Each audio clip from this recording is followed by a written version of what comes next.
نحمدہ ونصلی علی رسولہ الکریم اما بعد فاعوذ باللہ من الشیطان الرجیم بسم اللہ الرحمن الرحیم قال اللہ تعالی وَاتْلُ مَا أُوحِيَ إِلَيْكَ مِنْ كِتَابِ رَبِّكَ لَا مُبَدِّلَ لِكَلِمَاتِهِ وَلَن تَجِدَ مِن دُونِهِ مُلْتَحَدًا صدق اللہ العظیم رب اشرح لي صدری ویسر لي امری واحلل عقدۃ من لسانی یفقہوا قولی واجعل لي وزیرا من اہلی آمین یا رب العالمین۔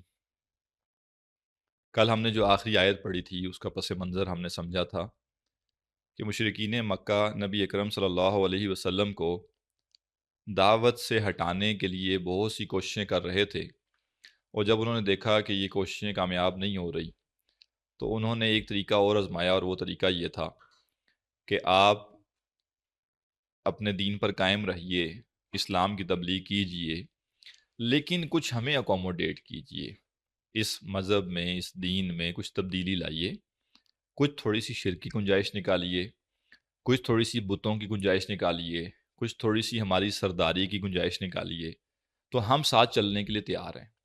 آج کی دنیا میں بھی ہمیں یہ سبق دیا جاتا ہے کہ اتنے ریجڈ نہیں ہونا چاہیے، ہمیں فلیکسیبل ہونا چاہیے۔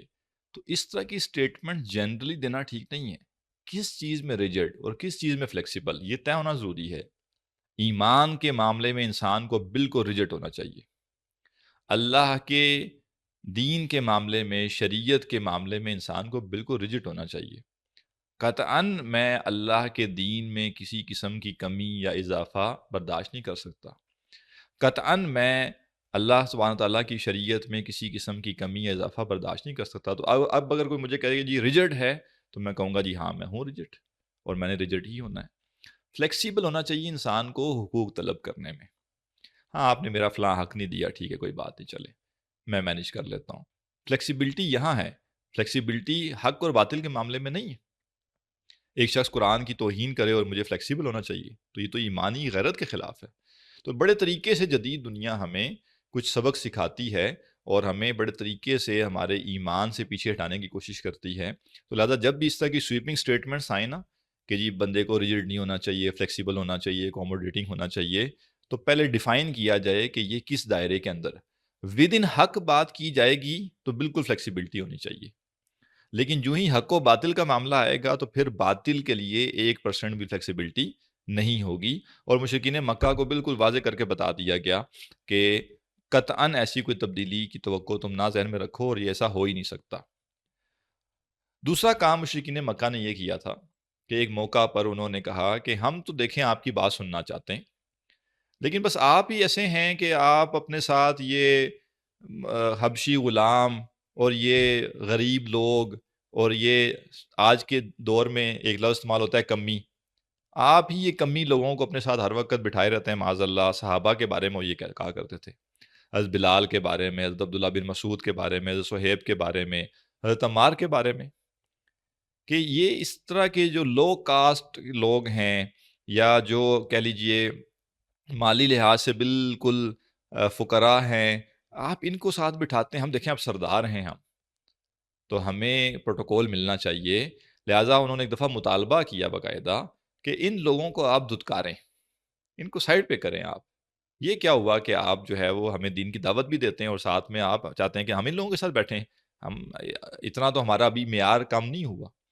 تو سٹینڈرڈز، یہ انہوں نے سٹینڈرڈز کا مطالبہ کیا، اور سٹینڈرڈز کیا؟ اپنے مادی سٹینڈرڈز۔ اللہ تعالیٰ فرماتا ہے وَاصْبِرْ نَفْسَكَ مَعَ الَّذِينَ يَدْعُونَ رَبَّهُمْ بِالْغَدَاةِ وَالْعَشِيِّ، اور آپ اپنے آپ کو روکے رکھیے ان لوگوں کے ساتھ جو پکارتے ہیں اپنے رب کو صبح و شام۔ یریدون وجہا، وہ اس کی رضامندی چاہتے ہیں، ولا تعد عیناک عنہم، اور آپ کی نگاہیں ان سے نہ ہٹنے پائیں، ترید زینت الحیات الدنیا، لوگوں کو کہیں یہ گمان نہ ہو کہ آپ دنیاوی زندگی کی زیب و زینت چاہتے ہیں۔ یہ نصیحت بڑی اہم۔ اللہ کے نزدیک ویلیو کس کی ہے؟ ایمان کی۔ اور دنیا میں لوگوں کے نزدیک ویلیو کس کی ہے؟ مادہ پرستی کی۔ لہٰذا یہ چیز ہمارے اوپر بھی اثر انداز ہوتی ہے کہ ہم بعض اوقات صرف اس لیے کہ ایک امیر شخص، ایک عہدے پر براجمان شخص دین کی بات سننا چاہتا ہے، تو ہم اپنے ان ساتھیوں سے نگاہیں پھیرنا شروع کر دیں، ہم اپنے ان شاگردوں سے نگاہیں پھیرنا شروع کر دیں جو کتنے کتنے سالوں سے آ کے بیٹھ رہے ہیں، پڑھ رہے ہیں، دین کے کام میں ساتھ تعاون کر رہے ہیں۔ تو اس کا مطلب ہے کہ ہم کہیں نہ کہیں مادہ پرستی کا شکار ہو گئے، اور یہ پوری صورت کیا ہے؟ یہ مادہ پرستی کے خلاف انسان کو بصیرت عطا کر رہی ہے۔ تو یہ بصیرت یہی ہے کہ ویلیوایبل چیز میرے لیے ایمان ہے، بندے کا اللہ سے تعلق ہے۔ جس بندے میں جتنا ایمان ہے، جس بندے کا جتنا اللہ کے ساتھ تعلق بہتر ہے، اور یہ ایمان کا کیسے پتہ چلے گا کتنا ہے؟ اس کی باتوں سے، اس کے اعمال سے، اس کے رویے سے، اس کی ڈیلنگ سے۔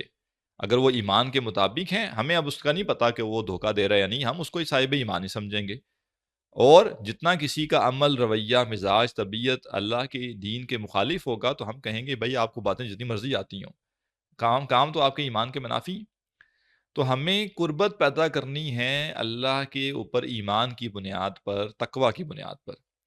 اور کتنا ہی کوئی انفلوئنشل کیوں نہ ہو، کتنا ہی کوئی امیر آدمی کیوں نہ ہو، کتنا ہی صاحب حیثیت کیوں نہ ہو، اس کی اس لحاظ سے ضرور اہمیت ہوگی کہ اگر یہ شخص دین کی طرف آ گیا تو اس کا جو پوٹینشل ہے وہ دین کے لیے استعمال ہوگا۔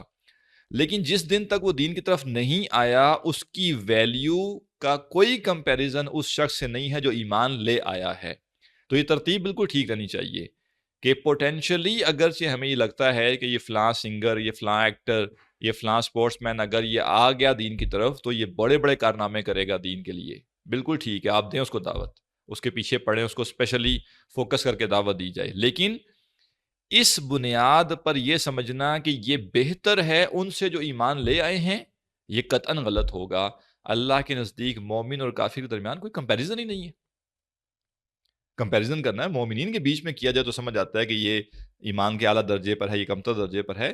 مومن اور کافر کا کوئی کمپیریزن نہیں، یعنی ایک ایسا شخص جو ایمان لے آیا ہے اور بالفرض سمجھنے کے لیے کہہ دیا جائے کہ وہ دنیا میں سب سے نان پروڈکٹیو آدمی ہے، اس کے پاس سب سے کم صلاحیتیں ہیں، اس کے باوجود اس کی حیثیت اللہ کے ہاں بہت بلند ہے اس شخص سے جو کہ کفر پہ ہے، اور کافر ہوتے ہوئے دنیا کی بہترین صلاحیتیں اس کے اندر موجود ہیں۔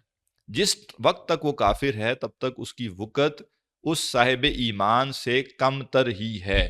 یہ ہمیں دل میں یہ بات پوری طرح موجود ہونی چاہیے۔ نتیجہ کیا نکلے گا؟ نتیجہ یہ نکلے گا کہ ہم اس کو دعوت ضرور دیں گے، ہم کوشش کریں گے کہ وہ دین کی طرف آ جائے، اس کو فوکس بھی کریں گے، لیکن ہم کبھی اس کو اس کمزور مومن پر ترجیح نہیں دیں گے جو دنیاوی حیثیت سے کمزور ہے لیکن ایمان کے معاملے میں مضبوط ہے۔ لہٰذا یہ ترتیب بالکل ذہن میں رہنی چاہیے۔ تو یہاں پہ بھی فرمایا کہ آپ اپنے آپ کو روکے رکھیں ان لوگوں کے ساتھ جو اپنے رب کو صبح و شام پکارتے ہیں اور وہ اس کی رضامندی چاہتے ہیں۔ اور اگر ایسا نہ ہوا، بالفرض ظاہر ہے اللہ کے رسول نے ایسا کیا نہیں ہے، یہ سمجھایا جا رہا ہے کہ اگر ایسا ہو کہ ایمان والوں کو چھوڑ کر جو غریب ہیں، جو فقراء ہیں، اور انسان ساری توجہ ان کو دے دے جن کے پاس مال و دولت ہے، جاہ و حشمت ہے، تو اس کا مطلب کیا ہے کہ انسان کا نظریہ بھی مادہ پرستانہ ہے، انسان بھی دنیا کی ہی چمک دمک کا اسیر ہو کر رہ گیا ہے۔ تو یہ چیز ہمیں پتہ ہونی چاہیے اگر ہم دین کے داعی ہیں، دین کی دعوت دے رہے ہیں، کہ ہم بھی مادہ پرستی کی بنیاد پر تو نہیں کسی سے امپریس ہوتے۔ اور ایک اور نقطہ میں عرض کرنا چاہوں گا، جب بھی آپ نے علم دین حاصل کرنا ہے، ایک اصول ذہن میں رکھیے کہ جس شخص سے آپ علم دین حاصل کرنا چاہتے ہیں، کیا اس کے اندر یہ چیز پائی جاتی ہے یا نہیں؟ اور اگر نہیں پائی جاتی تو پھر آپ کو سوچنا چاہیے۔ اگر وہ شخص جس سے آپ علم دین حاصل کرنا چاہتے ہیں، آپ تو اس سے دین کا علم حاصل کرنا چاہتے ہیں، وہ آپ کے مال پہ نگاہ رکھ کے بیٹھا ہے اور اس کا قرب بھی آپ کو اس کو مال دے کر حاصل ہوتا ہے، اور وہ علم دین لوگوں تک پہنچا کے امیر سے امیر تر ہو رہا ہے، تو آپ سمجھ لیجئے کہ وہ شخص اصل میں مادہ پرست ہے۔ میں جو بات عرض کرنا چاہ رہا ہوں وہ کیا ہے؟ ایک شخص ہے لوگوں کو دین پڑھاتا ہے، اور اس دین پڑھانے کے عوض یا کوئی کہیں سے کوئی تنخواہ لے رہا ہے کسی ادارے سے، یا وہ جو جن کو دین پڑھاتا ہے انہی سے کوئی فیس کی شکل میں یا معاونت کی شکل میں کچھ رقم اس کے پاس آ جاتی ہے، اور اس کا گزر بسر اس سے ہے، اس کا اپنا کوئی کاروبار نہیں ہے، اس کی اپنی کوئی جاب نہیں ہے، اس کے پاس اپنی کوئی وراثت نہیں ہے، اس کے پاس کوئی اور سورس آف انکم نہیں ہے، بلکہ سورس آف انکم کیا ہے؟ دین کا کام ڈائریکٹلی۔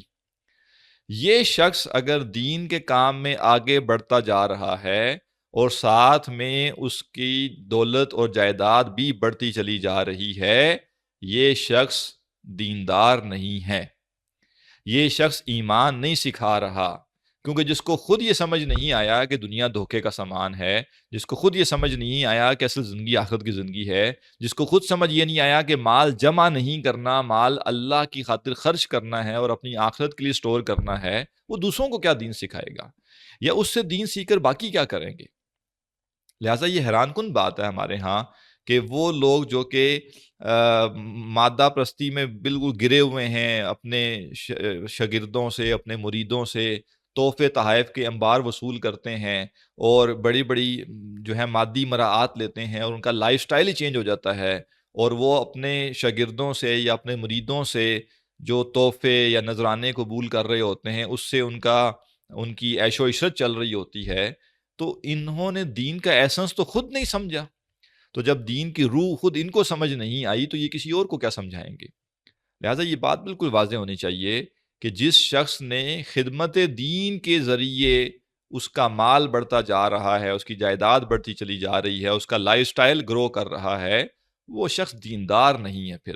ہاں، اگر اس کی جاب ہے، اچھا ارن کرتا ہے، ساتھ میں والنٹریلی دین کا کام کرتا ہے تو پھر اور بات ہے، دین کے کام سے پیسے نہیں لیتا، یا اس کی اپنی کوئی جائیداد ہے، وراثت میں اس کو مال و متاع ملا ہوا ہے، جدی پشتی امیر آدمی ہے، فیکٹریاں لگی ہوئی ہیں، یا ایک کاروباری آدمی ہے، کاروبار سے کمانا، وراثتی جو ہے جائیداد جو ہے اس سے ارن کر لینا، کسی نوکری سے کمانے میں کوئی حرج نہیں ہے، اس کے اپنے کچھ معاملات ہیں، لیکن دین کے نام پہ کمانا جائز نہیں ہے۔ دین کے نام پہ آپ اپنی ضرورتیں پوری کر سکتے ہیں۔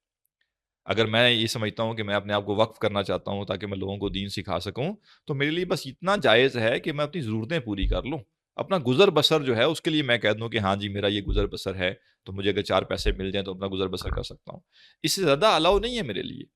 اور اگر میں لے رہا ہوں اور امیر در امیر ہو رہا ہوں تو پھر کہیں نہ کہیں گڑبڑ ہے۔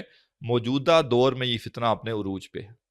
موجودہ دور میں دین کو بھی ایک لوگوں نے کوموڈٹی بنا دیا ہے، ایک سیلیبل آئٹم بنا دیا ہے، اور بلکہ یہ مطالبہ کیا جاتا ہے کہ دین پڑھانے والے کو یونیورسٹی میں پڑھانے والے سے زیادہ تنخواہ دینی چاہیے ہے، اور اس کو زیادہ چیزیں دینی چاہیے۔ کیوں بھائی؟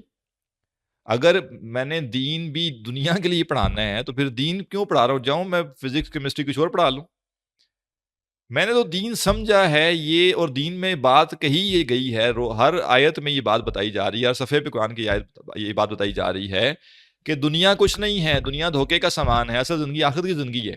اور میں کیا کر رہا ہوں؟ میں یہ پڑھا کر وہی دنیا کی زندگی سمیٹ رہا ہوں، وہی دنیا اور اکٹھی کر رہا ہوں۔ اس کا مطلب ہے کہیں نہ کوئی گڑبڑ ہے، اور میں نے اس کو بس پروفیشن بنا لیا ہے، کمائی کا طریقہ بنا لیا ہے، یہ دین نہیں ہے۔ تو فرمایا کہ اگر ایسا نہ ہو، اور آپ جو ہے جن کے پاس دنیاوی مال و دولت ہے ان کی طرف اگر جائیں گے تو لوگوں کو کیا لگے گا؟ لوگوں کو یہ گمان ہونے لگے گا ترید زینت الحیات الدنیا، کہ آپ دنیا کی زندگی کی زیب و زینت چاہتے ہیں، ولا تطع من اغفلنا قلبہ عن ذکرنا، اور ہرگز کہا نہ مانیے اس کا جس کا دل ہم نے غافل کر دیا اپنی یاد سے، واتبع ہواہ، اور اس نے اپنی خواہش کی پیروی کی، وکان امرہ فرطا، اور اس کا معاملہ حد سے بڑا ہوا ہے۔ مشرکین مکہ مطالبات کر رہے تھے نا، دین میں کمی بیشی کر لیں، قرآن تبدیل کر کے لے آئیں، نہیں کر سکتے تو اس کے اندر کچھ چینجز کر دیں۔ کہا کہ جس شخص کا ہم نے دل غافل کر دیا اپنے ذکر سے، اس کے پیچھے نہیں چلنا۔ ہمیں یہ دیکھنا ہے ہماری زندگیوں پر انفلوئنس کس کا ہے۔ اگر ہماری زندگیوں پر انفلوئنس ان لوگوں کا ہے جن کا دل اللہ کی یاد سے غافل ہے، تو نتیجہ کیا نکلے گا؟ نتیجہ نکلے گا وَاتَّبَعَ هَوَاهُ، ہم پھر خواہش نفس کے بندے بن جائیں گے۔ اور بالکل واضح طور پہ یہ بات ذہن میں رکھیے کہ جو میں عرض کر رہا ہوں کہ ہماری زندگی میں انفلوئنس کس کا ہے، اس کا ہرگز مطلب یہ نہیں ہے کہ ہم کوئی امریکہ میں بیٹھے ہوئے کسی شخص کے انفلوئنس میں ہیں، یا برطانیہ میں بیٹھے ہوئے کسی بندے کے انفلوئنس میں نہیں۔ اگر میرے اوپر انفلوئنس میرے والدین کا ہے اور میرے والدین مادہ پرست ہیں، تو مجھے سوچنا چاہیے کہ مجھے ان کے ادب کا حکم دیا گیا ہے، مجھے جائز دائرے میں ان کی بات ماننے کا بھی حکم دیا گیا ہے، مجھے ان سے انسپریشن لینے کا نہیں کہا گیا۔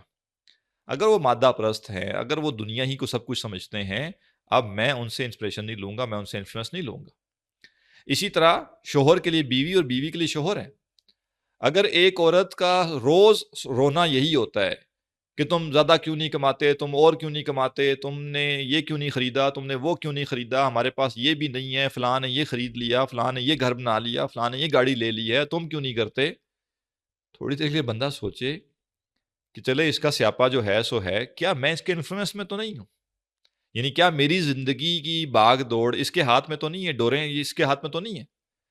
اور اگر ایک عورت جو ہے وہ دیکھے کہ اس کا شوہر ہر وقت یہی بات کرتا رہتا ہے کہ ہم نے فلاں کو کمپیٹ کرنا ہے، ہم نے فلاں جگہ پہ گھر بنانا ہے، ہم نے فلاں گاڑی خریدنی ہے، ہم نے یہ کرنا ہے، ہم نے وہ کرنا ہے، تو وہ ذرا سوچے کہ یہ کیا زندگی میں اس بندے سے میں نے انفلوئنس لے کے چل رہے ہیں جس کی، جسے کہتے ہیں دن کا آغاز بھی مال اور دولت سے اور پیسے سے ہوتا ہے، اور رات سوتے ہوئے بھی اس بندے کی زبان پہ پیسے ہی کا ذکر ہوتا ہے۔ تو جس شخص کا دل اللہ کی یاد سے غافل ہے، جس کی زندگی میں غم، دنیا، پیسہ، مال، دولت، جائیداد اور یوٹیلیٹیز ہیں، اس شخص کے انفلوئنس سے ہمیں بچنا ہے۔ اس کے ساتھ تعلق نبھائیں، اس کے ساتھ رشتہ بھی نبھائیں، اس کی اصلاح کی کوشش بھی کریں، لیکن اس کو اصلاح کرنے کا موقع نہ دیں۔ یہ موقع نہ دیں کہ وہ آپ کی اصلاح کر بیٹھے اور آپ اس کے انفلوئنس میں آ جائیں۔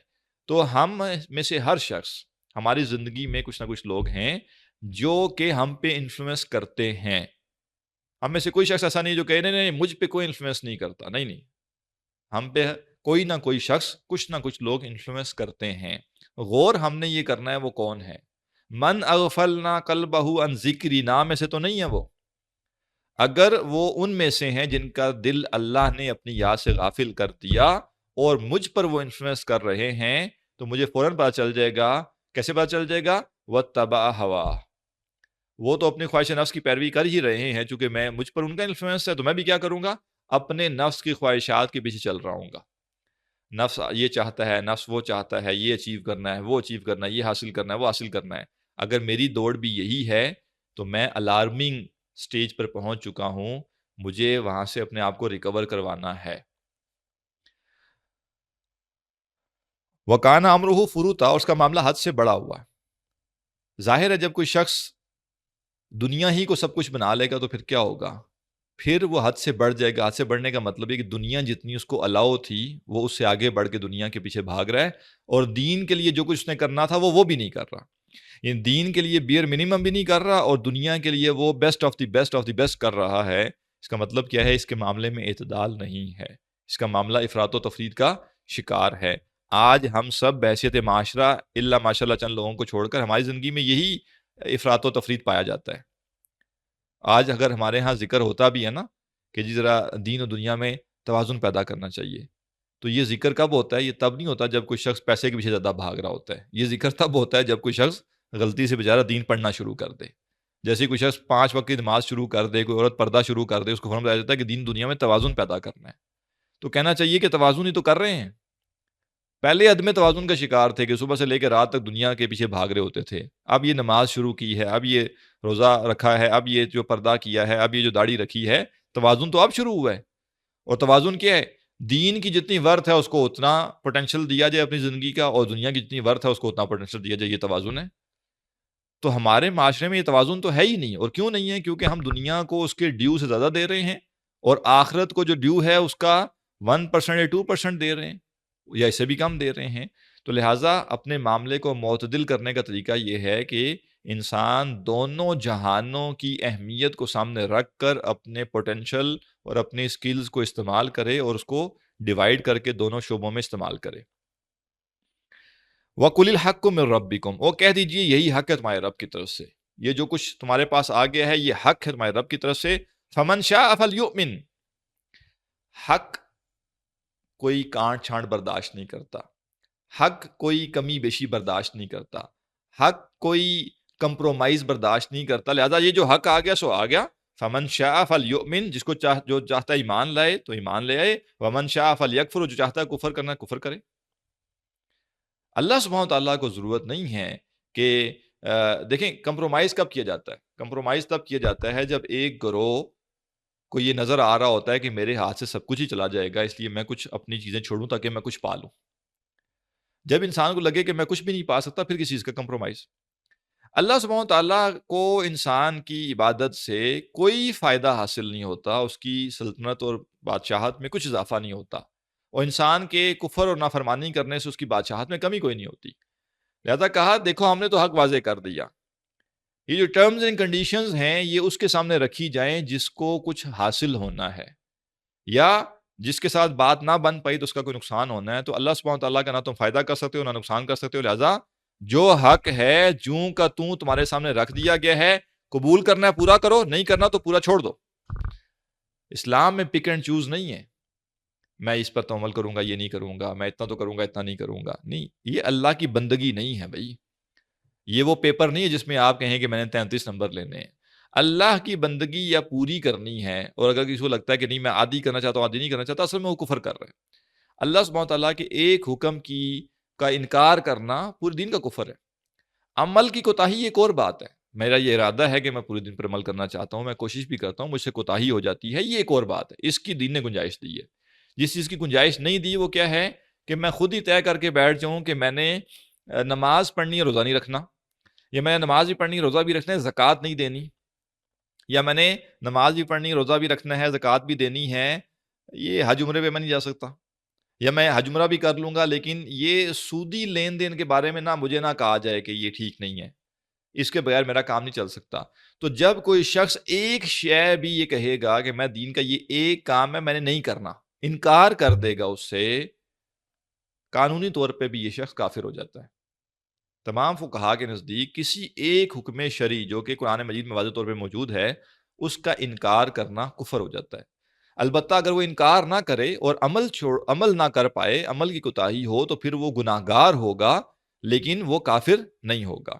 لہذا فرمایا کہ یہ جو حق ہے یہ تمہارے سامنے آ گیا، اس میں کوئی کمی بیشی نہیں ہوگی، کوئی کمپرومائز نہیں ہوگا، کوئی اس میں ڈیل نہیں ہوگی، تمہیں اگر قبول کرنا ہے تو ایمان لے، اور نہیں قبول کرنا تو کفر کرو۔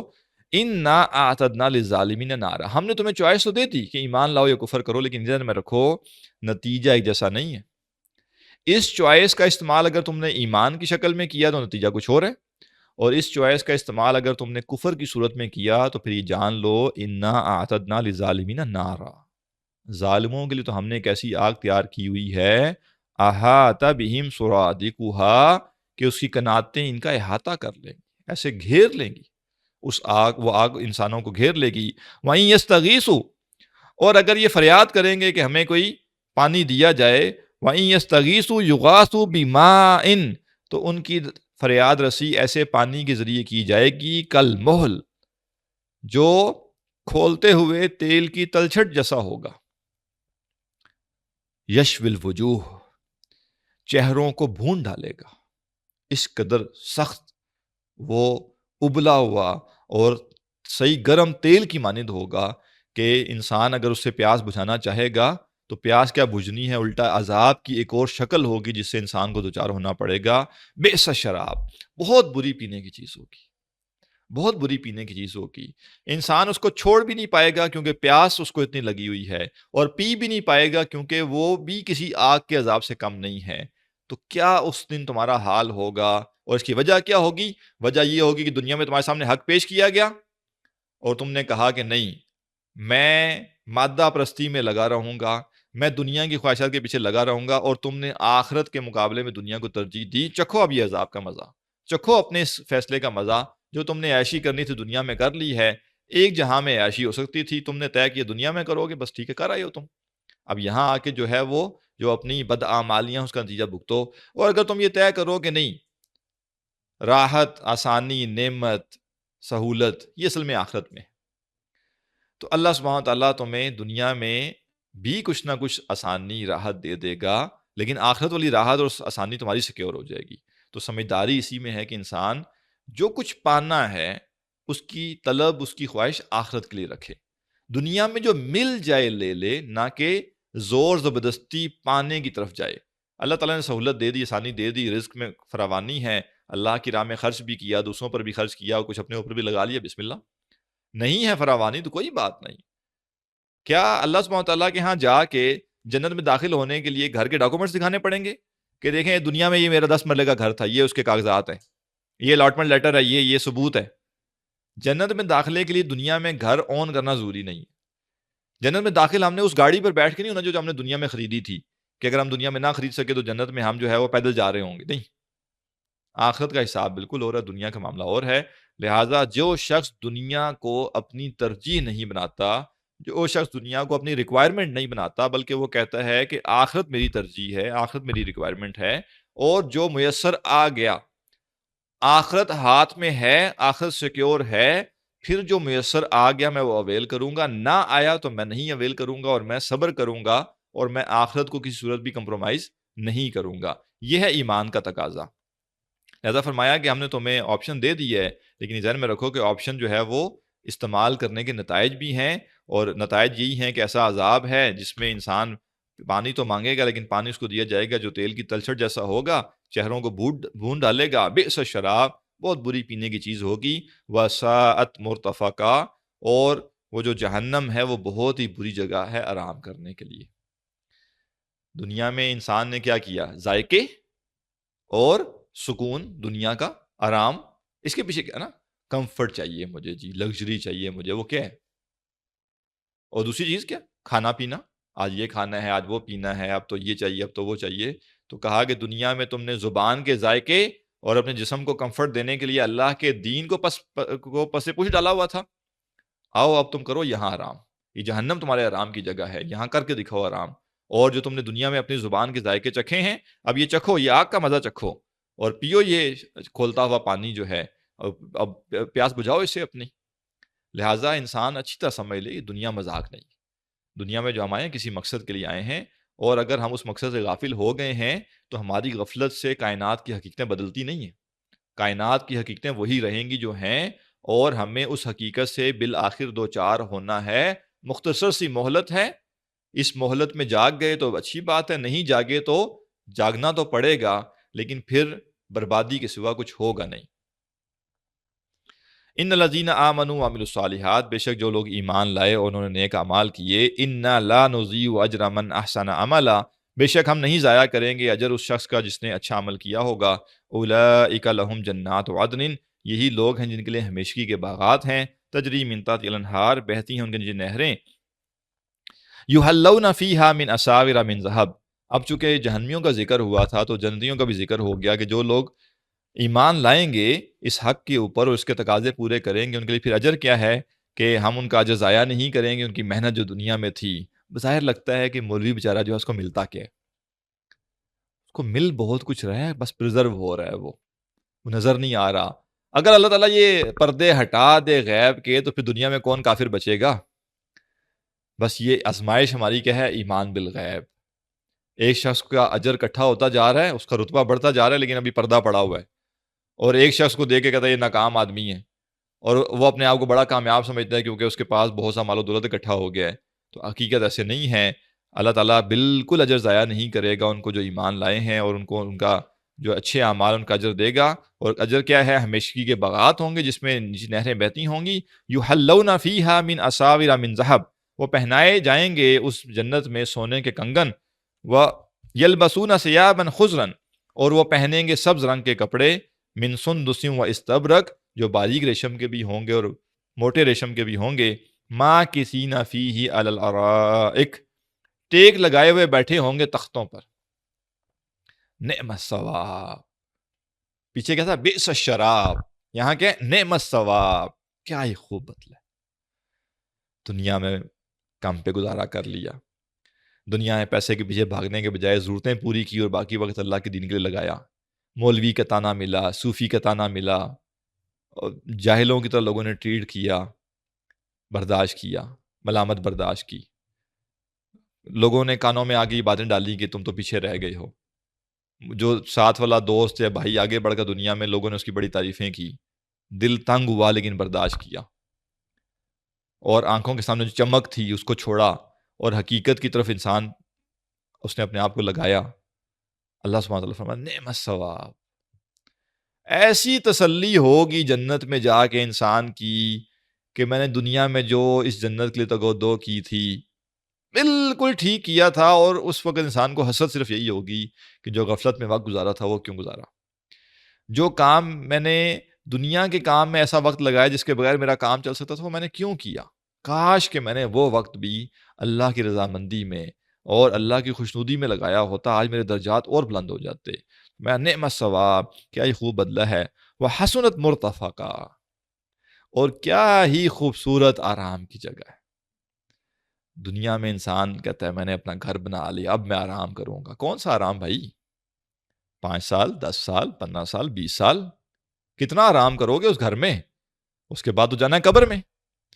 اصل آرام یہ ہے، انسان جنت میں گیا، پیچھے کوئی ٹینشن اب نہیں ہے، کوئی آزمائش نہیں، کوئی غم نہیں، کوئی تکلیف نہیں، کوئی محرومی نہیں، اب ہمیشہ ہمیشہ کی زندگی ہے، اور لگژری کا تو کوئی حساب کتاب ہی نہیں ہے، زندگی کی لمٹ ہی کوئی نہیں ہے، یوٹیلیٹیز انلمیٹڈ، برائی اور نیگیٹیوٹی ہے ہی نہیں کہیں پہ۔ کیا اجر ہے، کیا مقام ہے جس کا ہمیں بتا دیا گیا، اب صرف کمی ایمان کی ہے۔ اگر ایمان ہے، انسان کسی صورت بھی جو ہے وہ دنیا کو ترجیح نہیں دے سکتا، اور اگر دنیا کو ترجیح دے رہا ہے تو کمی ایمان اور یقین کی ہے۔ پھر انسان کو لگتا ہے اچھا یہ شاید نعوذ باللہ کوئی قصے کہانیاں ہیں، یہ شاید بس استعارتاً تمثیلیں ہیں، یہ ساری ایسا ہونا نہیں، ایسا ہونا ہے۔ جنت بالکل ہے، جیسے بتایا جا رہا ہے ویسے ہی ہے، یقین بالکل جیسے سورج کے نکلنے کا یقین ہے، ایسے یقین ہونا چاہیے جنت ہے، جہنم ہے، حساب کتاب ہوگا، حشر کا دن ہوگا، یہ سب ہوگا، ایسے ہی ہوگا جیسے بتایا ہوا ہے۔ جب یہ یقین پیدا ہو جائے گا، اور دنیا کے بارے میں بھی یقین ہونا چاہیے کہ دکھ رہی ہے بڑے مزے کی ہے، یہ دکھ رہی ہے بڑی اٹریکٹیو ہے، لیکن دھوکے کا سامان، یہ سب جو ہے شوگر کوٹڈ ہے، اس پہ کچھ بھی نہیں ہے، اس کا اندر بڑا بھیانک ہے، اس کا اندر بڑا کمتر ہے، یہ صرف اس کا ظاہر حسین، اور آخرت جو ہے جو اصل انعام ہے وہ پردوں میں رکھ دیا گیا ہے، اور وہی سب کچھ ہے۔ یہ یقین اگر ہوگا انسان کے لیے، انسان کے اندر، تو پھر اس کا معاملہ بالکل مختلف ہوگا۔ جیسے کہ آپ کو بتایا گیا تھا کہ انشاءاللہ جمعے کے دن ہم ایک ایکسٹرا کلاس کریں گے، بلکہ ایک نہیں، آپ کہہ لیں 3 ایکسٹرا کلاسز ہوں گی، لہٰذا کل 6:50 پہ انشاءاللہ کلاس ہوگی، تو 6:50 سے لے کے 7:35 تک 45 منٹ کی ہم ایک کلاس کریں گے، پھر نماز عشاء کا وقفہ ہوگا 7:35 سے لے کے 7:50 تک، اور 7:50 بلکہ 8 بجے تک 8 بجے تک وقفہ ہوگا، اور 8 سے لے کے 8:45 تک کلاس ہوگی، اور 8:45 سے 9:30، تو کل ہماری 45 منٹ کی 3 کلاسیں ہوں گی انشاءاللہ، اور نیکسٹ ویک میں 3 دن ہم نے مزید انشاءاللہ کلاسیں لینی ہیں، تو ہمارا یہ کورس مکمل ہو جائے گا۔ یہ وعدہ میں پھر بھی نہیں کر سکتا کہ آیات مکمل ہوں گی یا نہیں، البتہ انشاءاللہ یہ وعدہ ضرور ہے کہ زندگی رہی تو رمضان چاہے شروع ہو جائے کسی اور وقت طے کر کے، یعنی دن کا وقت یا شام کا کوئی ایسا وقت، انشاءاللہ ہم اس صورت کو مکمل کریں گے، چاہے ہمیں 3 یا 4 کلاسیں اور لینی پڑ جائیں۔ بہت زیادہ تیزی سے میں بھاگنا بھی نہیں چاہ رہا کہ بالکل ساری چیزیں سکپ کر دوں، اور صرف وہ، بلکہ لطیفہ بنا ہوا ہے نا کہ ایک شخص نے دوسرے سے پوچھا کہ بھائی بغیر وضو کے نماز ہو جاتی ہے؟ اس نے کہا ہو جاتی ہے۔ اس نے کہا کیسے ہوتی ہے؟ اس نے کہا میں پڑھ کے دکھا دیتا ہوں۔ یعنی وہ کہنا ہی چاہ رہا تھا کہ بھائی پڑھتے ہوئے کوئی رکاوٹ تو نہیں ہوتی، تو اصل چیز ہے کہ وہ قبول نہیں ہوتی، ہو تو جاتی ہے۔ تو ہم بھی یہ نہیں چاہ رہے کہ بس بغیر وضو کے نماز پڑھ لیں، لہٰذا ہم انشاءاللہ مناسب تفصیل کے ساتھ یہ انشاءاللہ اس پوری صورت کا مطالعہ کریں گے۔ تو ابھی انشاءاللہ ہمارے پاس آج کی کلاس کے علاوہ 6 کلاسیں رمضان سے پہلے ہیں، 3 اگلے ہفتے میں اور 3 کلاسیں کل انشاءاللہ۔ تو ان 6 کلاسوں میں امید ہے کہ بڑا حصہ مکمل ہو جائے گا، اگر 2 رکوع یا 3 رکوع رہ گئے تو انشاءاللہ 2 یا 3 کلاسیں اور ہم کریں گے تو وہ مکمل ہو جائے گا، اور اس طرح سے ہم انشاءاللہ اس کو تکمیل کی طرف لے جائیں گے۔ اب ایک نیا واقعہ شروع ہو رہا ہے صورت میں، اور یہ واقعہ بھی جو اس کا مین تھیم ہے اس سے متعلق ہے، اور وہ تھیم کیا ہے؟ مادہ پرستی اور مادیت کا دھوکہ۔ وَاضْرِبْ لَهُمْ مَثَلًا رَجُلَيْنِ، آپ بیان کیجئے ان کے لیے 2 لوگوں کی مثال، 2 آدمیوں کی مثال۔ جَعَلْنَا لِأَحَدِهِمَا جَنَّتَيْنِ مِنْ أَعْنَابٍ، ان میں سے ایک کو ہم نے دیے تھے 2 باغ انگوروں کے۔ ہم نے دو دوست ہیں، 2 ایک علاقے میں رہنے والے لوگ ہیں، اور ان میں سے ایک کو اللہ تعالیٰ نے 2 باغ عطا کیے ہیں، اور وہ باغ ہیں انگوروں کے۔ ظاہر انگور ذرا پریشیس آئٹم ہے، آج بھی آپ پھل لینے جائیں گے تو چند مہنگے ترین پھلوں میں سے ایک انگور ہوگا۔ وَحَفَفْنَاهُمَا بِنَخْلٍ، اور ہم نے ان دونوں باغوں کو گھیرا ہوا تھا کھجوروں کے درختوں سے۔ اب انگور کا جو ہے وہ ایک تو درخت نہیں ہے، اس کی بیل ہوتی ہے، اور دوسرا یہ کہ وہ بیل جو ہے وہ اسٹرینتھ اس میں زیادہ نہیں ہوتی، تو اگر طوفان آئیں گے تو طوفان کیا کریں گے؟ وہ ان بیلوں کا حلیہ بھی بگاڑ دیں گے، اور ان کے اوپر جو پھل لگا ہوا ہے وہ سب ضائع ہو جائے گا۔ تو اللہ سبحانہ تعالیٰ نے اس کے جو باغ بنایا وہ کیسا تھا کہ ان دونوں باغوں کے گرد باڑ لگی ہوئی ہے کھجوروں کے درختوں کی۔ کھجوروں کے درخت ہیں، اور وہ کیا کرتے ہیں؟ چونکہ وہ بڑے مضبوط ہوتے ہیں، بہت اونچے ہوتے ہیں، لہٰذا وہ طوفانوں کو روک لیتے ہیں. روکنے سے مراد یہ ہے کہ اس کا پریشر کم کر دیتے ہیں. تو بیچ کے اندر جو اندر کا ایریا ہے باغوں کا، وہاں پہ انگوروں کے درخت، انگوروں کی بیلیں لگی ہوئی ہیں. لہٰذا وہ جو انگور ہیں ان کی بیلیں بھی محفوظ ہیں اور ان کا جو پھل ہے وہ بھی محفوظ ہے. اب یہ بالکل ایک آئیڈیل باغ کا نقشہ بیان کیا جا رہا ہے. وجعلنا بینہما زرعا، اور ہم نے ان دونوں باغوں کے درمیان کھیتی کا انتظام بھی کر دیا تھا.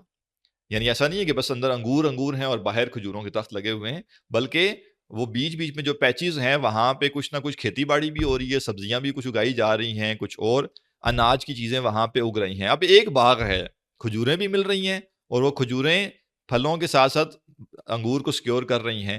پھر جو انگور ہے وہ خود ایک پریشیس آئٹم ہے، اور پھر جو بیچ میں مزید جگہ ہے وہاں پہ اور کھیتی باڑی کا سامان موجود ہے. تو گویا کہ بس آپ کہیں فائدہ ہی فائدہ ہے. یہ بالکل ایک آئیڈیل باغ ہے جو کہ انسان کو بس ہر حال میں کمائی ہی دے رہا ہے. کلتل جنتینی آتت اکولہا، دونوں باغ اپنا پھل خوب دیتے تھے. ولم تظلم منہ شیئا، اور اس میں کچھ بھی کمی نہیں کرتے تھے. مزید کیا ہے، پہلے تو باغ آئیڈیل، اس کے بعد کئی سالوں سے وہ باغ ہر سال پراپر پھل دیتے ہیں، کوئی کمی نہیں ہوتی، پورا پھل ہوتا ہے، اعلیٰ قسم کا پھل ہوتا ہے، اور وہ جیسے کہتے ہیں خوب کما رہا ہے، خوب پیسہ کما رہا ہے. وَفَجَّرْنَا خِلَالَهُمَا نَهْرًا، اور ہم نے اس کے بیچوں بیچ نہر بھی جاری کی ہوئی ہے. کھیتی باڑی کے لیے سب سے بڑی چیز کیا چاہیے؟ پانی. تو نیچرل فلو، پانی کا نیچرل فلو موجود ہے، بیچ میں ایک نہر جاری ہے، وہ اپنی کھیتی کو خوب سیراب کرتا ہے. نہ پانی کی کمی ہے، نہ پودوں کی کمی ہے، نہ کوئی باغ کی سیکیورٹی کا مسئلہ ہے. بہترین، جسے کہتے ہیں نا میکسیمم یوٹیلائزیشن ہو رہی ہے اس باغ کی. وَكَانَ لَهُ ثَمَرٌ، اور اس کے لیے پھل تھا. فَقَالَ لِصَاحِبِهِ وَهُوَ يُحَاوِرُهُ، یعنی اب باغ تیار ہے اور اس دفعہ پھل اب کاٹنے کا وقت آ چکا ہوا ہے.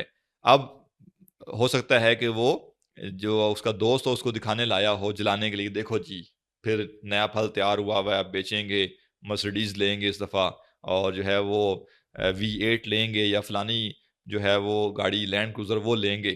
ٹھیک ہے، یا اس دفعہ جو ہے وہ انشاءاللہ 4 کنال کا بنگلہ ہم نے اس دفعہ لینا ہے اس پھلوں کو بیچ کے. تو بڑا چوڑا ہو رہا ہوگا، اور چوڑا ہوتے ہوئے اس نے اپنے دوست کو دکھایا ہوگا. اور اسی دوران اب کیا ہو رہا ہے، فقال لصاحبہ وهو يحاورہ، اب اس نے اپنے دوست سے کہا، اپنے ساتھی سے کہا، جبکہ وہ اس سے گفتگو کر رہا تھا. اور یہ چیز نوٹ کر لیجئے کہ جو دوست ہے وہ غریب آدمی ہے، وہ سادہ سا آدمی ہے، اس کے پاس کوئی باغ شاغ نہیں ہے، اس کے پاس کوئی مال و دولت نہیں ہے، اور یہ بڑا چودھری قسم کا آدمی ہے. اب یہ اس کو ساتھ لے کے گیا ہے اور یہ اس کو جو ہے وہ دکھا رہا ہے کہ دیکھو بھئی زبردست قسم کا اس دفعہ جو ہے وہ پھل ہوا ہے، اور پھر اس دفعہ جو ہے وہ بڑا کچھ ہونا ہے. تو یہ جو اپنی چودراہٹ ہے یہ اس کے اوپر ذرا روب طاری کر رہا ہے. انا اکثر منک مالا، اس نے اپنے ساتھی سے کہا میں مال میں تجھ سے بہت زیادہ ہوں. کہ تم آج کل جیسے ہوتا ہے نا کہ سیلری کتنی ہے جی آپ کی؟ 60,000. اوہ اچھا اچھا اچھا، میری تو جی 6 فگرز میں ہے جی، میں تو جی بڑی پروموشن ہو گئی ہے. تو یعنی کمپیریزن، مالی کمپیریزن. تو اب یہ بھی اس کو بتا رہا ہے کہ بھائی دیکھ تو کدھر رہ گیا. اب ظاہر ہے یہ آیات میں یہ بات موجود تو نہیں ہے، لیکن کہیں بٹوین دی لائنز یہ محسوس ہوتا ہے جیسے وہ اس کو یہ سمجھانا چاہ رہا ہے کہ تو مولوی بن کے تو نے کیا کمایا، تو نمازیں پڑھ کے دین کے اوپر چل کے تو نے کیا حاصل کیا، تیرے پاس کچھ بھی نہیں. اور میں ایک پلاننگ، محنت، فوکس، ڈیڈیکیشن، کمٹمنٹ، یہ ہوتا ہے نا آج کل جو موٹیویشن اسپیکرز ہوتے ہیں یہ اس طرح کی کہانیاں سنا رہے ہوتے ہیں نا، یہ میری موٹیویشن، یہ کمٹمنٹ، یہ سارا دیکھو دیکھو میں کہاں سے کہاں پہنچ گیا. محنت ہی نہیں کرتے تم، اپنا وقت ضائع کرتے رہتے ہو، مولویوں کے پیچھے لگے رہتے ہو. محنت کیا کرو، پلاننگ کرو، ہمت کرو، یہ کرو وہ کرو وہ کرو. تو اب یعنی ظاہر ہے یہ سب چیزیں آیات میں موجود نہیں ہیں، لیکن ایک کانٹیکس اگر آپ ذہن میں رکھیں، ایک خیال ذہن میں پیدا کریں، تو جیسے وہ اس کو ڈاؤن کرنے کی کوشش کر رہا ہے اور کہہ رہا ہے تیرے پاس تو کوئی خاص زیادہ مال نہیں ہے. انا اکثر من کا مالا، انا اکثر من کا مالا، میں تجھ سے مال میں بہت زیادہ ہوں. وَأَعَزُّ نَفَرًا، اور میری نفری بھی زیادہ ہے. یہ دیکھو نوکر چاکر ہیں، ڈرائیور رکھا ہوا ہے میں نے، گھر کی گاڑی الگ ہے، میری گاڑی الگ ہے، ادھر ڈرائیور الگ ہے، یہ ڈرائیور الگ ہے، گھر میں نوکر چاکر کام کرتے ہیں، خادم رکھے ہوئے ہیں، تو میرے نیچے بندے ہیں جو کام کرتے ہیں میرا. تمہارے پاس کیا ہے؟ کچھ بھی نہیں. وَدَخَلَ جَنَّتَهُ وَهُوَ ظَالِمٌ لِنَفْسِهِ، اور وہ داخل ہوا اپنے باغ میں اس حال میں کہ اپنی جان پر ظلم کر رہا تھا. قَالَ مَا أَظُنُّ أَن تَبِيدَ هَٰذِهِ أَبَدًا، اور تو جو ظلم وہ کر رہا تھا سو کر رہا تھا، لیکن یہ جو ظلم اس نے کیا وہ کیا تھا؟ اس نے کہا میرا کوئی گمان نہیں ہے کہ یہ باغ کبھی بھی تباہ ہو سکتا ہے، یہ جیسے ہے یہ ایسے ہی رہے گا، ہر سال فائدہ ہی فائدہ ہوگا، مال ہی مال ہوگا، پیسہ ہی پیسہ ہوگا، اور مجھے نہیں لگتا کہ کوئی خسارے کا امکان ہے، کوئی گھاٹے کا امکان ہے۔ ما اظن ان تبید هذه ابدا، میں نہیں سمجھتا کہ یہ باغ کبھی برباد ہو سکتا ہے۔ وما اظن الساعة قائمہ، اور مجھے نہیں لگتا کوئی قیامت بھی قائم ہونی ہے۔ بڑا زبردست ربط ہے دونوں باتوں کا آپس میں۔ جب میں نے 100% اپنی انرجی، اپنی صلاحیت، اپنا وقت دنیا کے لیے کھپا دیا ہے، اب مجھے کوئی کہے آخرت ہونی ہے، میں کیوں مانوں؟ میں نے اس کے لیے کچھ کیا ہے؟ کوئی تیاری کی ہے؟ اور میں یہ کیسے مانوں کہ یہ جو میری محنت ہے، یہ جو میری اچیومنٹس ہیں، یہ اچیومنٹ دنیا میں دھری کی دھری رہ جائیں گی اور مجھے اللہ کے ہاں جا کے کوئی حساب کتاب بھی دینا پڑے گا؟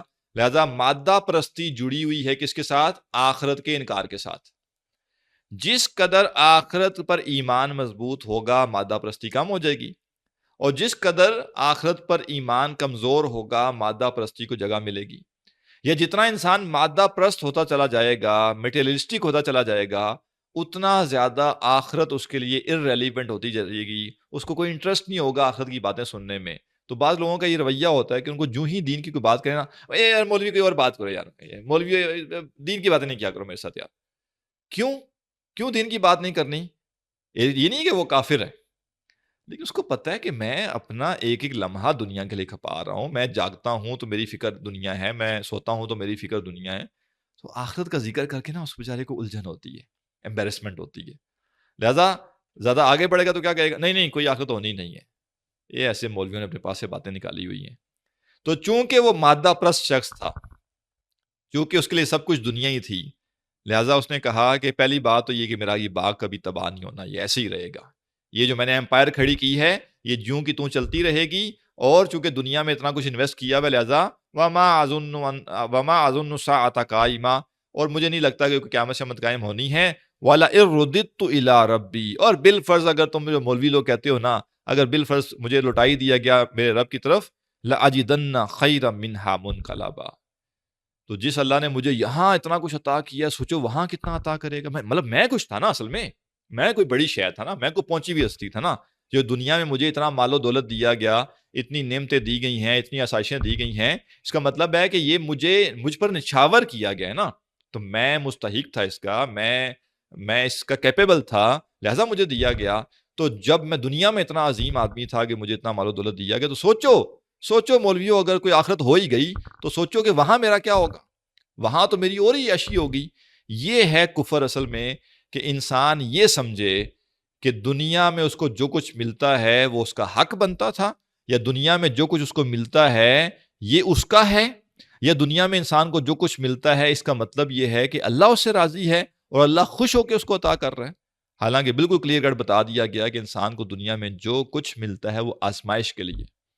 اللہ نے بہت سے نیک اور متقی لوگوں کو دنیا مال سے محروم رکھا، اور اللہ نے بہت سے سرکش اور فرعون جیسے لوگوں کو دنیا میں مال و دولت دیا۔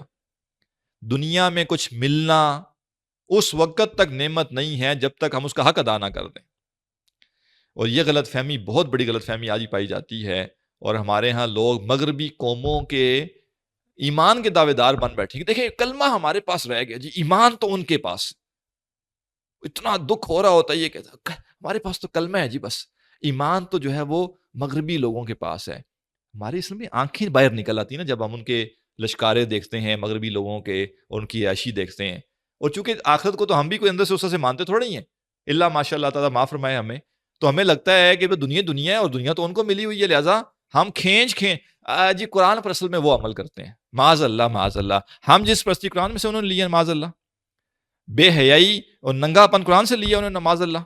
سوچ سمجھ کے بات کرنی چاہیے۔ دو چار باتیں انہوں نے اچھی کر لی ہیں یا ان کے اندر اچھی پائی جاتی ہیں، تو آپ نعوذ باللہ ان کی دنیا کے پیچھے ڈل جائیں گے، ان کے پیچھے، اور آپ ان کو مومن قرار دینا شروع کر دیں گے، اور آپ یہ بتائیں گے کہ اصل ایمان ان کے پاس ہے۔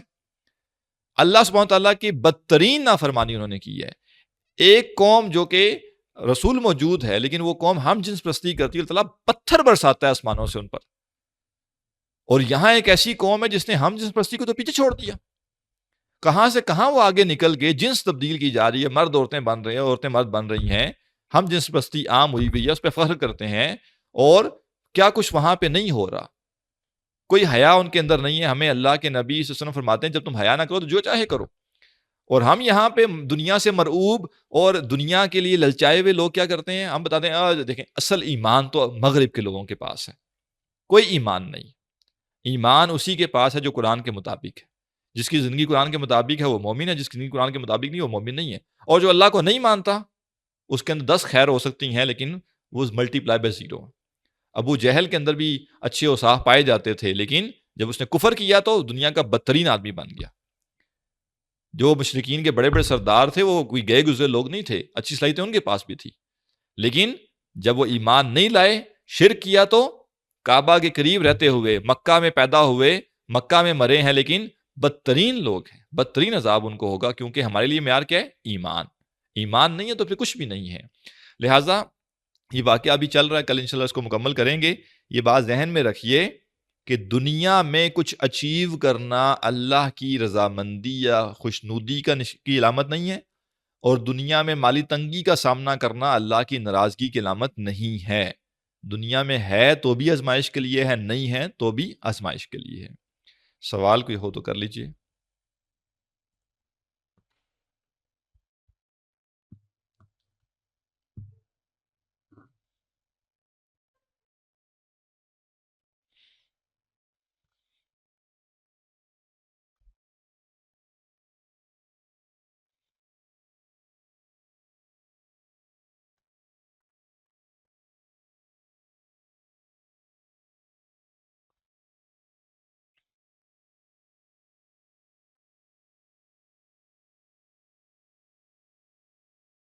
جی چیئرس میں سے۔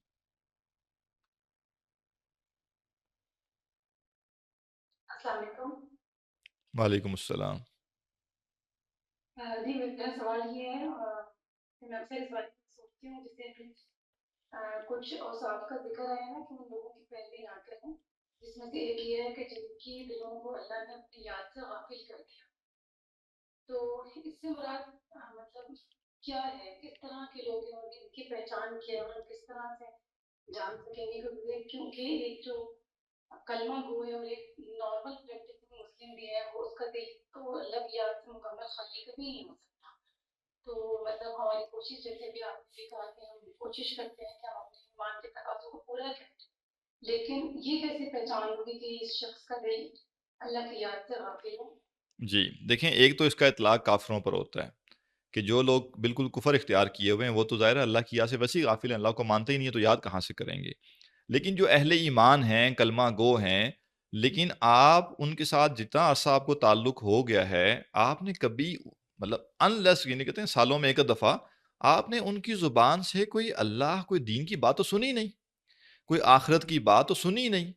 آپ کا ان کے ساتھ جب بھی تعلق ہوا، جب بات چیت ہوئی ہے، جب کوئی معاملہ ہوا، جب کوئی ڈیلنگ ہوئی، تو بس وہ دنیا سے متعلق تھی۔ اور چلیں ایک ہے کہ آپ کا کسی کے ساتھ تعلق ایک پروفیشنل سا، وہ ایک اور بات ہے۔ ایک یہ کہ وہ آپ کی زندگی میں آپ کا دوست ہے، آپ کا فیملی ممبر ہے، آپ کا پڑوسی ہے، آپ کے ساتھ اس کا زیادہ ڈیلنگ ہے، لیکن آپ دیکھتے ہیں کہ اس کو کوئی پرواہ نہیں ہے، اس کی زندگی میں اللہ، آخرت، دین، نماز، شریعت، اس کی کوئی گنجائش ہی نہیں ہے۔ بس وہ اپنی دگڑ میں لگا ہوا ہے کہ بس دنیا دنیا دنیا، پیسہ پیسہ، اور دنیا کی اسباب وسائل اکٹھے کرنا۔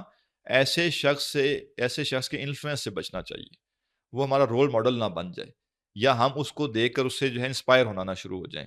تو ہر وہ شخص جس کی زندگی میں آپ کو اللہ کا ذکر نہیں ملتا، اللہ کی بندگی نظر نہیں آتی، آخرت کی فکر نظر نہیں آتی، تو جتنا یہ کمی ہوگی اتنا ہی وہ غافل ہے۔ اگر تھوڑی بہت اللہ کی یاد ہے، کچھ دین پر عمل کر رہا ہے، تو اس کا مطلب ہے کمزور مومن ہے۔ لیکن اگر پتہ چلتا ہے کہ بس رسمن کبھی ایک آدھ نماز پڑھ لیتا ہے یا عید پہ مسجد چلا جاتا ہے، ادروائز اس کی زبان سے کوئی ایمان کا ذکر ہی نہیں کبھی سنتے، آخرت کی ذکر ہی نہیں سنتے، تو اس کا مطلب ہے کہ گڑبڑ ہے نا، اللہ کی یاد سے وہ غافل ہے بالکل۔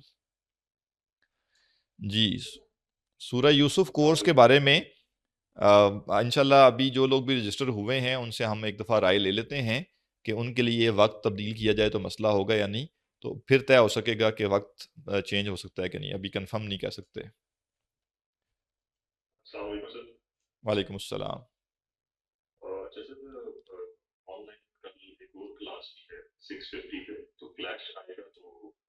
نہیں نہیں ہے جی، کل کلاس آپ کی ہم نے وہ اڑا دیا وہ کلاس اسپوکن عربک والی کلاس جو ہے اس کو ایڈجسٹ کر دیا، وہ انشاءاللہ نیکسٹ ویک پیر منگل 2 دن ہوگی، یعنی پیر منگل بدھ جمعرات 4 دن. تو ابھی جو کلاس آپ کی کل انشاءاللہ یہ تفسیر کی ہونی ہے.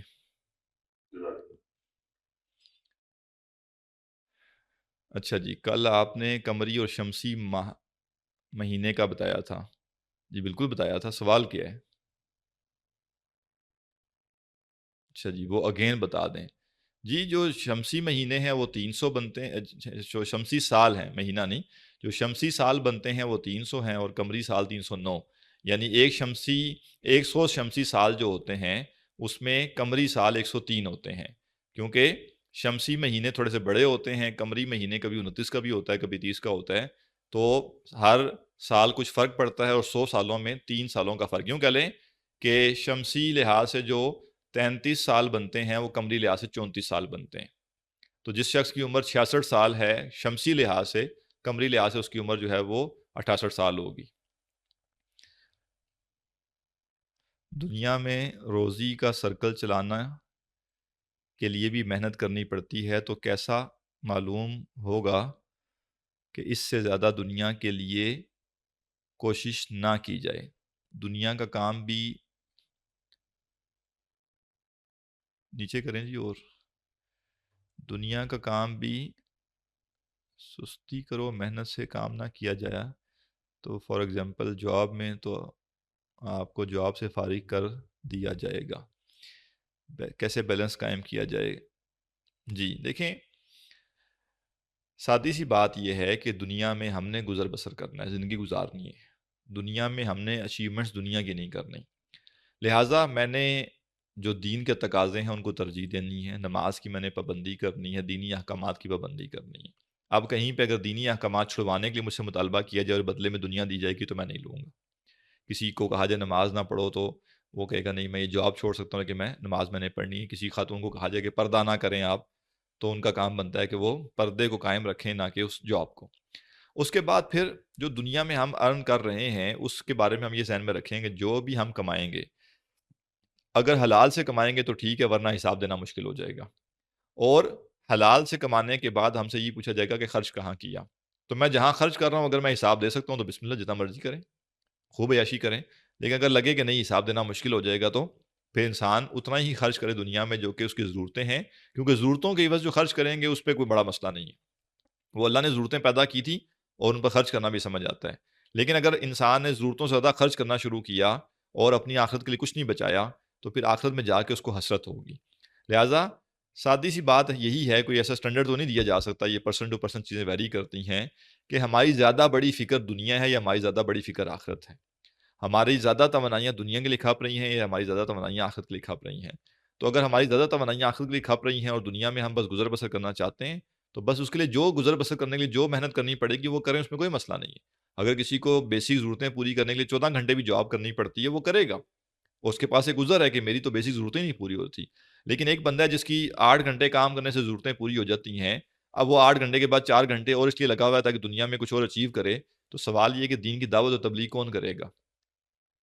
لوگوں تک دین کون پہنچائے گا؟ ہدایت کا پیغام کون عام کرے گا؟ جس شخص کو اللہ نے یہ سہولت دی تھی کہ 8 گھنٹے کام کر کے اس کا کام چل رہا تھا تو وہ 4 گھنٹے مزید کام کر کے کہ دنیا کمانے کے بجائے یہ کرتا نا، دوسروں کو دین کی دعوت دیتا. تو ورنہ تو دنیا میں پیڑ تو ہر ایک کے ساتھ لگا ہوا ہے، پھر تو کسی کو بھی دعوت و تبلیغ کا کام نہیں کرنا چاہیے. تو ہاں، جس شخص کے پاس یہ گنجائش ہی نہیں ہے، وہ صبح سے لے کے رات تک محنت کرتا ہے تب جا کے اس کا پیٹ پلتا ہے، تو وہ تو چلے اللہ کے ہاں جا کے یہ کہہ سکے گا کہ اللہ میرے لیے تنگی تھی. لیکن پھنسے گا کون؟ پھنسے گا وہ جس کے پاس وقت و صلاحیتیں تھی لیکن اس نے وہ وقت و صلاحیتیں دنیا کی ضرورتیں پوری ہونے کے باوجود مزید دنیا پہ ہی لگا دی. اس سے پوچھا جائے گا کہ تو نے دوسروں کی ہدایت کے لیے کچھ تگودو کیوں نہیں کی، تو نے دین سیکھنے کے لیے کچھ وقت کیوں نہیں نکالا. تو آج لوگ کہتے ہیں کہ ہمارے پاس دین پڑھنے کا وقت نہیں ہے. کیوں نہیں ہے؟ کیونکہ دنیا کے لیے لگ رہا ہے. تو یہ کیا ہوا کہ دنیا کی زندگی گزارنے کے لیے صبح سے لے کے رات تک وقت لگائیں گے، لیکن آخرت کے لیے ہمیشہ ہمیشہ کی آخرت کے لیے 2 گھنٹے نہیں نکال سکتے پڑھنے کے لیے. تو یہ ہے اس میں ترجیحات کا مسئلہ ہے. جی سوال کر لیجئے. سر یہ آپ جو بھی کہہ رہے ہیں کہ دنیا میں جتنی معاشی میں جو بھی جو دنیا سکھاتے ہیں تو کم از کم ان کی ہیلپ زیادہ کرنی چاہیے.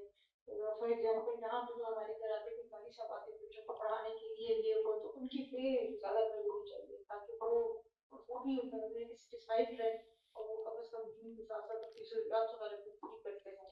کیونکہ لوگوں کو اگر 5,000 دن کا بتا دیا، 5,000 تو بہت دور کی بات ہے، لوگ تو 1,000 روپئے دے سکتے چاہتے ہیں. تو یہ ہمیں کرنا چاہیے کہ جو دین کی بات کرتے ہیں بچوں کو سکھا رہے ہیں قرآن پڑھا رہے ہیں یا وہاں پہ دینی مدرسے میں کہیں جاتے ہیں، ان کی تنخواہیں ہم کرتے ہیں زیادہ کرتے ہیں. جی ظاہر ہے جو دنیاوی بنیادی ضرورتیں ہیں وہ لوگوں کی پوری ہونی چاہیے، کیونکہ جب بنیادی ضرورتیں پوری نہیں ہوں گی تو انسان یا تو وہ کام چھوڑ کے کمانے پہ لگ جائے گا یا پھر وہ اس تذبذب کا شکار ہوگا. لیکن یہ بات بھی ذہن میں رکھنی چاہیے کہ ایسا نہیں ہونا چاہیے کہ ان کی بنیادی ضرورتیں پوری ہو رہی ہیں اور پھر بھی ہمیں لگے کہ نہیں اب اس سے زیادہ ان کو اس لیے دینا چاہیے تاکہ خوب وہ اچھی طرح سے یہ دین کا کام کریں گے. دین کا کام بہت زیادہ پیسوں کے ذریعے نہیں کیا جاتا، دین کا کام ہمیشہ جذبے سے ہوتا ہے، قربانی سے ہوتا ہے. تو لہٰذا جس کے اندر جذبہ اور قربانی نہیں ہے اس کو زیادہ پیسے دینے سے کوئی دین کی خدمت نہیں ہو سکتی. ہاں ضرورتیں پوری کرنا بالکل ٹھیک ہے، اور ہمارے ہاں یہ مسئلہ ہے کہ جو روایتی دین طبقہ ہے، امام مسجد ہے یا قاری صاحب پڑھاتے ہیں، ان بیچاروں کی واقعتاً بنیادی ضرورتیں بھی نہیں پوری ہو رہی ہوتی. رہنے کے لیے جو ان کو گھر چاہیے ہوتا ہے اتنا بھی گھر ان کے پاس نہیں ہوتا، اور ان کو بڑی مشکل سے کسی طریقے سے مینیج کرنا پڑتا ہے. جی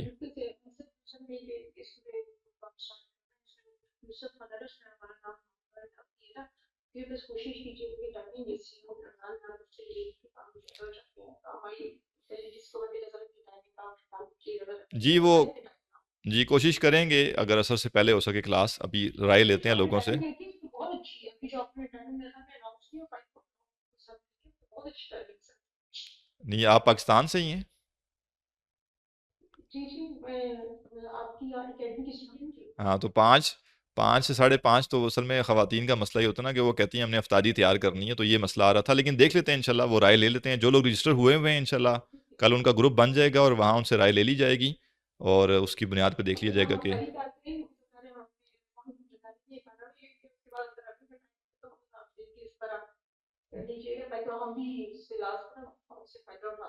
جی صحیح ہے انشاءاللہ. جی اور کسی کا سوال کوئی ہے؟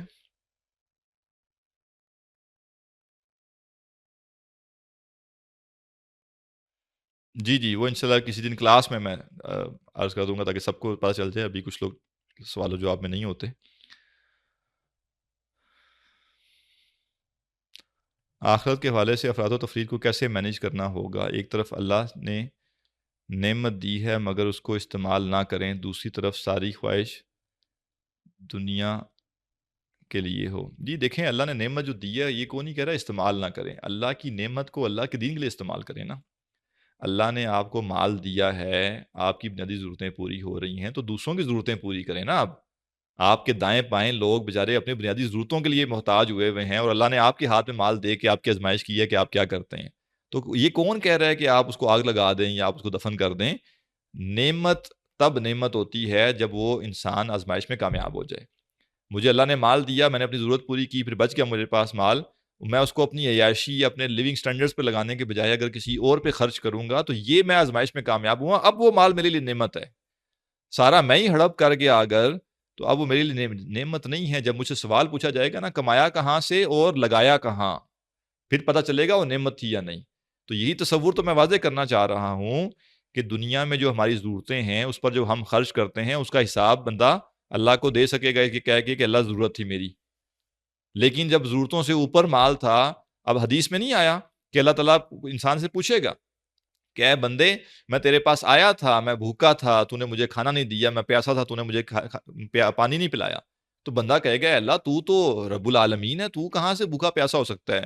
تو اللہ فرمائے گا کہ فلاں بندہ میرا تیرے پاس آیا تھا لیکن تو نے اس کو کھانا نہیں دیا تھا، فلاں بندہ تیرے پاس آیا تھا پیاسا تھا، تو نے اس کو کچھ نہیں پلایا. تو اگر تم اس کو کھلاتا، اس کو پاتا تو مجھے وہاں پاتا. تو یہ آزمائش تھی نا.